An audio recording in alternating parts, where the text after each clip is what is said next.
انسان مرنے سے 2-3 منٹ پہلے جو محسوس کرتا ہے نا، اس پورے احساس کو ہمارے نبی صلی اللہ علیہ وآلہ وسلم نے بیان کیا ہے، اور آقا علیہ الصلوۃ والسلام نے بتایا ہے کہ جب انسان کی روح نکلتی ہے، روح نکلنے سے پہلے وہ بندہ کیا چیزیں دیکھ رہا ہوتا ہے، کن چیزوں کو وہ بندہ محسوس کر رہا ہوتا ہے، ایک ایک بات ہمارے نبی صلی اللہ علیہ وآلہ وسلم نے ہم کو بتا دی ہے۔ چونکہ بہت سارے لوگ ایسے ہیں نا جو ان چیزوں کا مذاق بناتے ہیں، قبر کا، عالم برزخ کا، آخرت کا، جنت کا،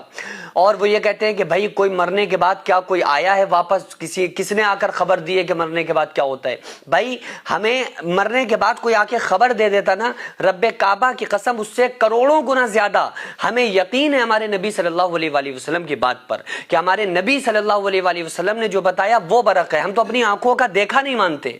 ہمیں آنکھوں سے کچھ نظر آ رہا ہو ہم اسے نہیں مانیں گے، لیکن جو ہمارے نبی صلی اللہ علیہ وآلہ وسلم نے کہہ دیا ہم اپنے نبی کی بات کو تسلیم کرتے ہیں۔ تو آقا علیہ الصلوۃ والسلام نے پورا نقشہ کھینچا ہے کہ جب انسان کی روح قبض ہوتی ہے نا، اس سے پہلے کچھ فرشتے اس انسان کے پاس آتے ہیں، روح قبض جس کی کرنا ہوتی ہے۔ ایک خاص فرشتہ کون ہے؟ حضرت ملک الموت، حضرت اسرائیل علیہ السلام، ان کو ملک الموت کہا جاتا ہے، موت کا مالک۔ تو یہ جب آتے ہیں نا تو اپنے ساتھ فرشتوں کی ایک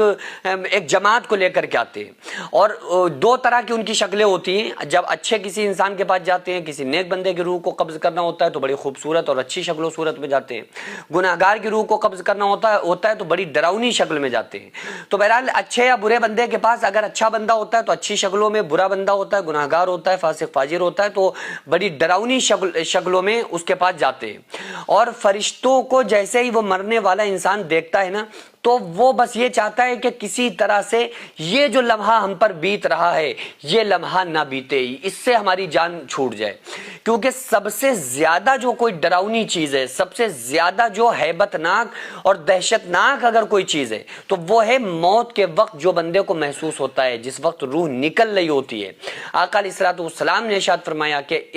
گناہگار بندے کو موت کے وقت جو تکلیف ہوتی ہے، ایسی تکلیف ہوتی ہے جیسے زندہ بکری کی کھال کو اتارا جاتا ہے، ایسی تکلیف ہوتی ہے جیسے زندہ چڑیا کو آگ میں بھونا جاتا ہے، ایسی تکلیف ہوتی ہے جیسے 300 جگہ تلوار سے کاٹا گیا ہو۔ اور بے نمازی کی جو روح ہوتی ہے، گناہگار انسان کی، فاسق فاجر کی جو روح ہوتی ہے، اس کی روح کو اس کے جسم سے پیروں کے ذریعے سے نکالا جاتا ہے، پیٹ میں اس کی روح کو روک دیا جاتا ہے اور اعلان کیا جاتا ہے کہ مزید تکلیف کا سبب بناؤ، کیونکہ اس نے اللہ کو اور نبی صلی اللہ علیہ وآلہ وسلم کو ناراض کر کے زندگی گزاری تھی، اس کے اوپر مزید تکلیف کا سبب بناؤ، اس کی موت کو ایک عبرتناک اس کے لیے بنا دو۔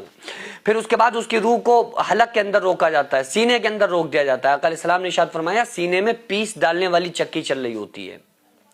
اور اس کی روح کو اس کے دماغ کے اندر روک دیا جاتا ہے۔ آقا علیہ الصلوۃ والسلام نے ارشاد فرمایا کہ اس وقت انسان کو